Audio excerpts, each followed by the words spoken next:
नमस्कार, मैं हूं गणेश शंकर चतुर्वेदी, आपके बीच पुनः कोरोना काल के तालाबंदी में सड़क पर मर रहे, संघर्ष कर रहे मजदूरों की आवाज के साथ।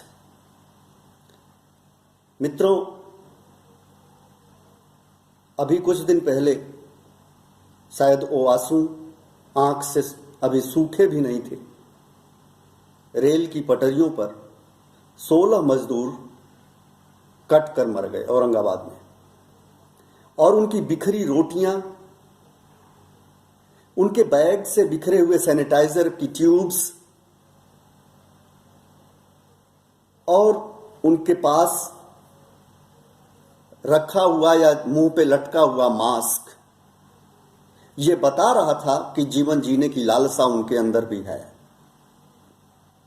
निश्चित तौर पर शहर को छोड़कर पैदल अपने गांव की तरफ भागने का उनका जो इरादा था, वो जीवन के प्रति उनकी जीवंतता थी, संजीदगी थी। वो जीना चाहते थे, वो अपनों से मिलना चाहते थे। वो बिखरी रोटियां बहुत कुछ कहती हैं, वो रास्ते में बांटते हुए खिचड़ी खाना बहुत कुछ कहती हैं। लेकिन यहां समस्या है, कुछ लोग ऐसे भी हैं जिनको ये अच्छा नहीं लग रहा कि सोशल मीडिया पर किसी गरीब की फोटो डाली जाए। एक्चुअली इनको गरीब की फोटो डालने से इनको कुछ नहीं लेना देना। इनको लगता है कि ये विरोधी लोग हैं और ये सरकार की खामी निकाल रहे हैं। ऐसा कतई नहीं है।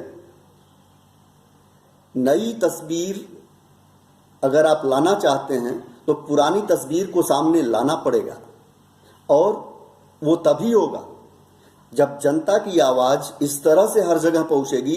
तब सरकार के लोग, सरकार चाहे जिसकी हो, कान में खूंट जमी होती है, और वो खूंट किस चीज की होती है? वो बेरहमी की खूंट होती है। इसमें कहीं कोई दो राय नहीं। सरकारें आसानी से नहीं सुनती, अपनी आवाज उठाने के लिए लाठियां भी खानी पड़ती हैं। ये सरकार के लोग ही चलाते हैं। तो इसलिए ये टोका टोकी भी ठीक नहीं है कि अरे कोई कुछ कर रहा है, अपनी बात तो रख रहा है ना भाई, तो बात रखना चाहिए। सवाल उठेगा क्योंकि 16 मजदूर रेलवे की पटरियों पर मरते हैं। अगर निश्चित तौर पर जहां से भी वो आ रहे हों, जिस भी प्रदेश से आ रहे थे, अगर उनको व्यवस्था मुहैया कराई गई होती, अगर उनको खाने और रहने की सुविधा होती, तो वो अपना जान तेज के जो है वो पैदल यात्रा के लिए तैयार नहीं होते। ठीक इसी तरह की घटना, रुलाने वाली घटना आज फिर सुनने को मिली कि औरैया में ट्रक से लद के आ रहे थे और उसमें जो है एक्सीडेंट होता है और 24 मजदूर मर जाते हैं, 20 मजदूर घायल हैं, वो भी जो है जूझ रहे हैं जान से। ये क्या है, क्या मंजर है? इसका मतलब इस चीज को स्वीकार करने की जरूरत है कि हम मजदूरों की परवरिश में, इस वर्ग के परवरिश में, रख रखाव में पीछे हैं। बदइंतजामी है, इसमें कहीं कोई दो राय नहीं है। अभी एक साथी ने फोन किया भभुआ से, उन्होंने बताया कि कर्मनासा से पूरी भीड़ लगी हुई और भभुआ तक लाइन लगा हुआ है मजदूरों का। इसको झुठलाया नहीं जा सकता। बाईपास पर यहां जो है बनारस में लोग, जो कुछ भी हो रहा है, सामाजिक संगठन के लोग मदद कर रहे हैं। मैं सारे लोगों को जो है प्रणाम करता हूं, ऐसे लोगों को जो इन लोगों के साथ हैं। तो आखिर ऐसा क्या है? अभी प्रधानमंत्री जी ने जो है कुछ दिन पहले घोषणा की कि 20 लाख करोड़ रुपए का पैकेज दे रहे हैं। बहुत अच्छी बात है। 20 लाख करोड़ को अगर 130 करोड़ की आबादी से आप भाग कर देंगे, डिवाइड कर देंगे, तो 15,000 कुछ रुपए आएंगे। और अगर एक परिवार में 4 सदस्य हैं तो 60,000 रुपए। और वैसे अगर आप 3% क्रीमी लेयर्स और गवर्नमेंट जॉब को उसमें से निकाल देते हैं तो ये पैसा पहुंच के एक परिवार में अगर 4 सदस्य हैं तो लगभग 80 हजार रुपए। किसी परिवार में 5 सदस्य हैं तो 1-1 लाख रुपए हर परिवार को पहुंचेगा। और जो इसके साथ साथ प्रधानमंत्री जी का नारा है कि स्वदेशी अपनाएं, तो बात सही है। तो स्वदेशी अंबानी के सहारे हम नहीं अपना सकते, अडानी के सहारे हम नहीं अपना सकते, टाटा के सहारे हम नहीं अपना सकते, बिरला के सहारे हम नहीं अपना सकते। स्वदेशी के लिए गांव के गरीब मजलूम किसान और मजदूर के हाथ में जब पैसा जाएगा, वो अपना हथकरघा शुरू करेगा, एक कुम्हार अपनी मिट्टी का जो है चाक शुरू करेगा, एक नाई अपने घर में जो है जब सारी चीजों को शुरू करेगा, एक किसान जब मजबूत होगा अपना हल और फावड़ा और ट्रैक्टर और बैल लेकर के खेतों में कूदेगा, तब जो है आत्मनिर्भरता आएगी और इससे स्वदेशी आएगा। स्वदेशी और आत्मनिर्भरता दोनों एक दूसरे के पूरक हैं, अन्यथा ये आत्मनिर्भरता सिर्फ और सिर्फ हमारे इसी काम आ रही है कि हम पैदल भी चल ले रहे हैं हजारों हजार किलोमीटर, पैरों की डिवाई देख के साहब कलेजा फट जा रहा है।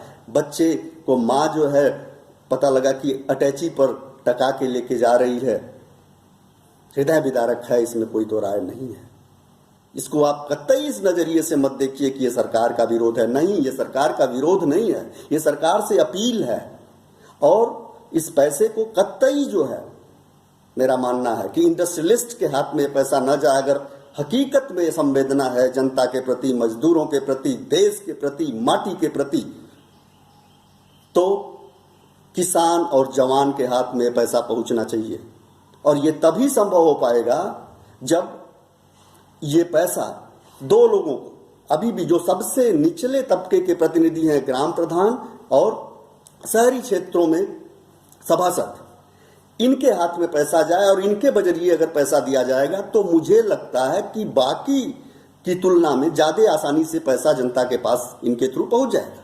ये तय है कि अगर विधायक सांसद के थ्रू आएगा ये पैसा उनके पास, तो ये पैसा नहीं पहुंचेगा, कम पहुंचेगा। एकदम मैं डंके की चोट पे कह सकता हूं। क्यों? क्योंकि विधायक और सांसद का चरित्र मैंने देखा है, देख रहे हैं, आप भी देख रहे हैं। अभी आप देखिए तो जौनपुर में जो है 3-3 एमएलए प्रधानमंत्री केयर फंड में पैसा दिए थे, और भी किस चीज का पैसा था? जनता का ही पैसा था, विकास निधि का पैसा दिए थे, और दिया हुआ पैसा वापस ले लिए, और वो भी जो है सत्तारूढ़ दल के लोग थे। तो ये पैसा अगर स्वदेशी अपनाना है तो सीधे सीधे, और अगर हकीकत में इनके हाथों को मजबूत करना है, और अगर इनको जो है ये इनकी चहारदीवारी के अंदर, इनके हदों के अंदर, इनके गांव के अंदर मजबूत करना है, तो ये पैसा इनके हाथ में पहुंचना चाहिए। 70 के दशक में अगर हकीकत में हमको कोरोना से लड़ना है तो आप उठा के देखिए, गांव गांव में मलेरिया ऑफिसर की नियुक्ति हुई थी। बाद में वही मलेरिया ऑफिसर जो है वो ग्राम सेवक में तब्दील हो गए, और बाद में फिर वही ग्राम सेवक आज के डेट में पूर्वांचल के गांवों में आप पता कर सकते हैं वो सेक्रेटरी हैं। बाद में अब जो है वो सेक्रेटरी की मान लीजिए अलग से अपॉइंटमेंट होती है। तो इस तरह से गांव गांव में कोरोना ऑफिसर की नियुक्ति हो, या कोरोना ऑफिसर की जिम्मेदारी सौंपी जाए इन सेक्रेटरी और इन लोगों को। गांव में बैठे ये सेक्रेटरी लोगों का कोई काम नहीं है, ये सिर्फ ब्लॉक से लेकर के ग्राम प्रधान, ब्लॉक और एसडीएम तहसीलदार के बीच सिर्फ दलाली करते हैं, इसके अलावा और कोई काम इनका नहीं होता।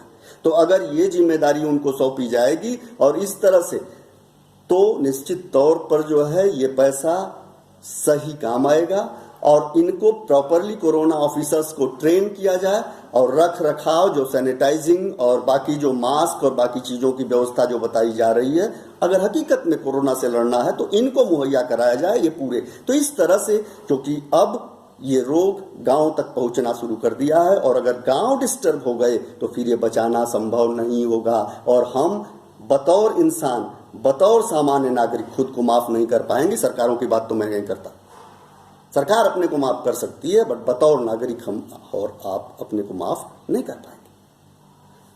मित्रों, 24 मार्च से लेकर के और 11 मई तक के बीच में अगर आप देखेंगे तो अब तक 458 मौतें हुई हैं, और वो मौतें जो हुई हैं वो कोरोना से नहीं हुई हैं, कहीं भूखमरी से हुई हैं, कहीं सड़क हादसे में हुई हैं, कहीं रेल हादसे में हुई हैं।